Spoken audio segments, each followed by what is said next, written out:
लगभग 5 साल से अंदरूनी खींचतान का संकट झेल रही राजस्थान कांग्रेस में चुनाव से पहले स्थितियां बहुत हद तक नियंत्रण में आती दिख रही हैं।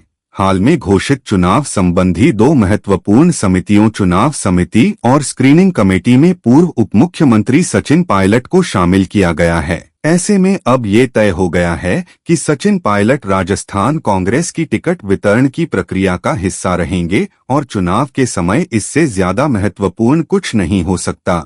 इन 2 समितियों विशेषकर स्क्रीनिंग कमेटी में सचिन को शामिल कर कांग्रेस ने जहां एक तरफ गहलोत को पूरी तरह से फ्री हैंड वाली स्थिति खत्म कर दी, वहीं चुनाव अभियान समिति की अध्यक्षता को लेकर बनी हुई उत्सुकता को भी बहुत हद तक खत्म कर दिया है। कांग्रेस ने पिछले दिनों ही राजस्थान में चुनाव के लिए चुनाव समिति और स्क्रीनिंग कमेटी का गठन किया है। चुनाव समिति की अध्यक्षता प्रदेश अध्यक्ष के पास ही रहती है और इसमें प्रदेश के सभी प्रमुख नेताओं को शामिल किया जाता है।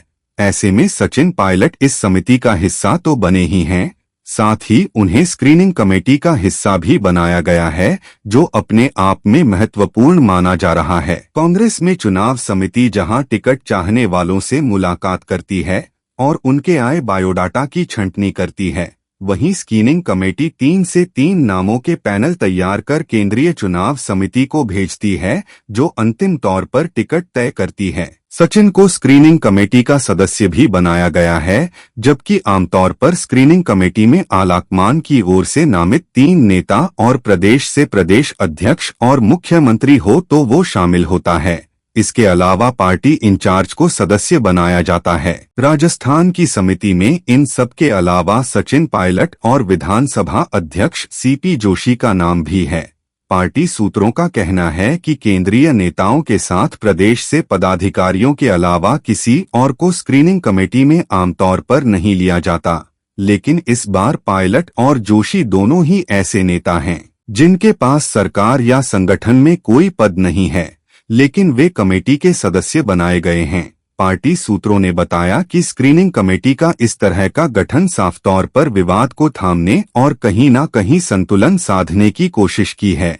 ऐसे में अब टिकट वितरण की प्रक्रिया में अकेले गहलोत गुट हावी नहीं रह पाएगा, बल्कि सचिन को भी अपनी बात रखने का मौका मिलेगा और टिकट तय करने में उनकी पूरी भागीदारी रहेगी। इससे ये भी साफ हो गया कि टिकट तय करने में गहलोत को फ्री हैंड नहीं रहेगा।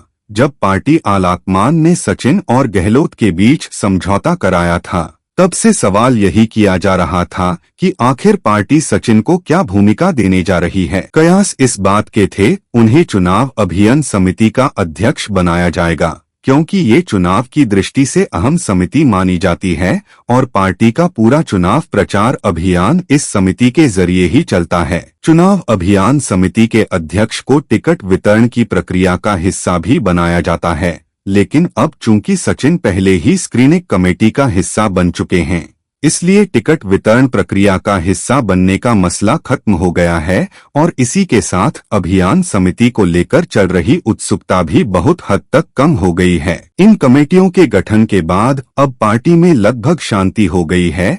अब किसी तरह के पार्टी विरोधी बयान या गुटबाजी के किस्से सामने नहीं आ रहे हैं। पायलट कैंप के लोगों का कहना है कि टिकट वितरण की प्रक्रिया का हिस्सा बनना हमारा सबसे लक्ष्य था और वो काम हो गया है, इसलिए अब कम से कम टिकट वितरण होने तक तो शांति है। आगे क्या होगा वो भविष्य बताएगा। वैसे टिकट वितरण में विवाद सामने आते ही रहते हैं। ऐसे में ये देखना दिलचस्प होगा कि उस समय जो विवाद सामने आएंगे उनसे पार्टी कैसे निपटेगी।